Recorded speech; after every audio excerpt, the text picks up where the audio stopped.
Hey, welcome back, guys and gals.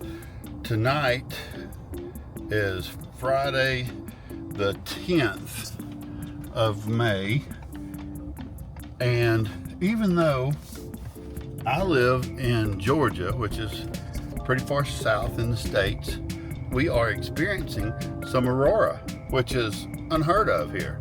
So we're gonna go over to a place where we can take a couple shots and see what happens and get some of this on video as well to share with you.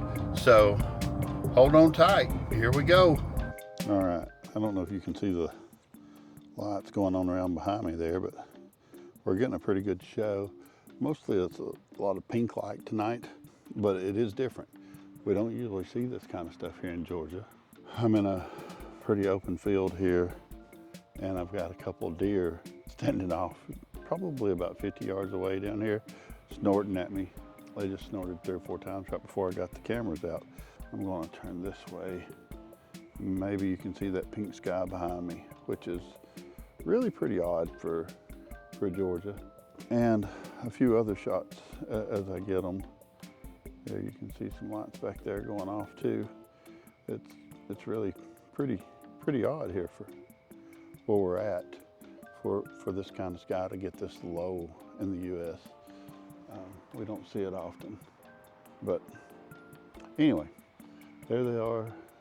I'll see if I can get some sky shots for you with the camera, and then we'll give you a few photos in here as well.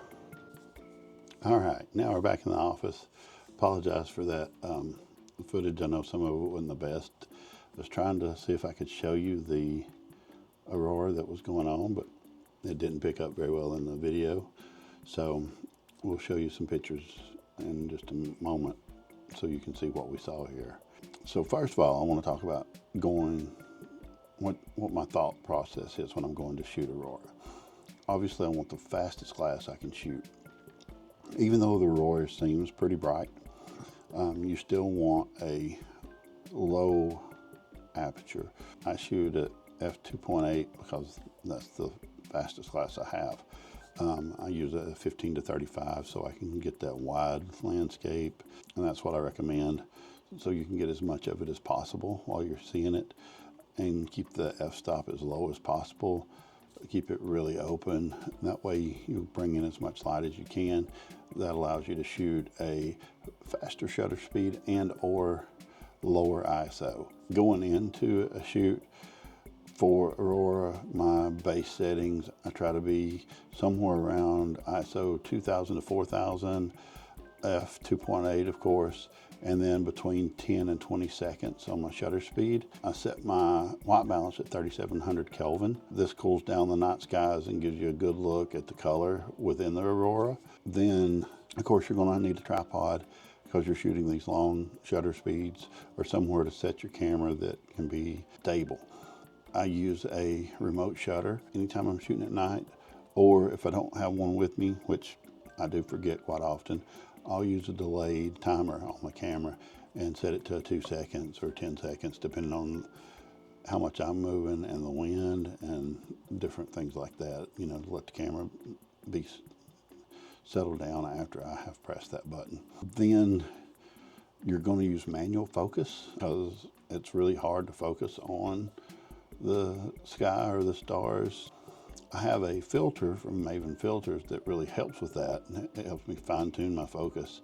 I find since I've got it, I really enjoy it and it works well, but still I'm focused in manually. And then if you have noise reduction on your camera, you want to turn that off as well. That's just going to keep you from having to wait twice as long to be able to access your camera again after the shot's been taken. So really, you know, where I start at. One of the other things I like to do and find produces some good image content / video, whatever you want to call it, is I like to do a time lapse. That way you can get the aurora moving, you know, and you can see it sort of like it's moving. So sometimes those can turn out pretty cool. In aurora, you think about it as being, you know, this thing that's trickling through the sky, and it's not always moving. Sometimes it's sort of stable. like the aurora we saw here in Atlanta was stable. There was no dancing lights with the curves moving through the skies. It was just a pretty constant color cast to the sky that's there. Of course, you can see it in the pictures here. You know, it was there. We knew it was there. We could see it, and the internet was going crazy about it, but it wasn't really dancing. There was not a lot of moving and those kind of things here. So I could get away with those longer shutter speeds. Now, sometimes when it's moving, you'll have to slow your shutter speed, you have to speed up your shutter speed and capture it so it's not just a big blur, so you can get the definite trail of it, of the aurora. And when you do that, you're going to have to boost up your ISO. And if you have to boost it up enough, you know, you'll want to take several different images. If you have to boost your ISO high enough, you might introduce some noise to your photos, but still, I'd rather have the photo with noise than no photo at all. And with software getting better and better at removing noise, you know, in another year or two, this image you take today may turn out perfect. We'll just have to wait and see. I mean, I've taken some old images that I had that had a lot of noise, and we're able to tremendously clean them up, and they look so much better today than they did 10 years ago. So a picture is better than no picture. So that's the basics of getting there, getting the shot. And also, you know, to shoot the aurora, you have to be patient. You have to wait for it to develop. You have to wait sometimes for clouds to move. You have to get the clear sky, you know, or wait for it to show up. It don't always show up when it's predicted to show up. So in that, when it does get there, stop and take a moment to enjoy it as well. I know that as photographers, we get there and we get excited. No, I got to get this shot and I got to get that shot. But take a moment also to enjoy it and just be there. Take in what's going on around you. For a lot of us, it's not something we see very often, so it is pretty spectacular when we do get to see it. Now a little bit about the aurora. What is the aurora? So the northern lights are created when energized particles from the sun slam into the Earth's atmospheres at around 45 million miles per hour. The Earth's magnetic field redirects these particles toward the poles, both poles, because there are southern lights too. We just don't talk about them as much in the northern hemisphere. And there's more places that see the northern lights than you do the southern lights, unless you're on a ship. So basically those particles are pushed to the poles, and without getting all scientific on it, from there the process transforms into an atmospheric phenomenon that dazzles photographers and scientists alike. It's just pretty amazing.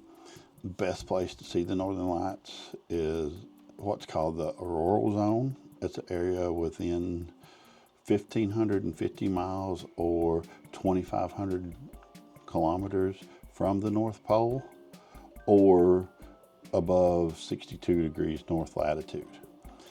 So basically inside 1,500 miles from the North Pole. In perspective, where I was at to see these in Atlanta, we're almost 4,000 miles from the North Pole. So it's pretty crazy that we got to see them. One of the things happening now is that we are approaching a solar maximum, which was predicted to take place between 2024 and late 2025. This year, NOAA's Space Weather Prediction Center updated or revised their prediction, and it suggests that the solar maximum could occur between January and October 2024. And that's where we are right now. Really the basics to shooting aurora. So if you watch this far, leave us a thumbs up, give us a subscribe, and let us know in the comments how you go about shooting aurora, or if you've ever tried it, or if you want to try it. And we will chat with you there. Hope you have a good rest of the week.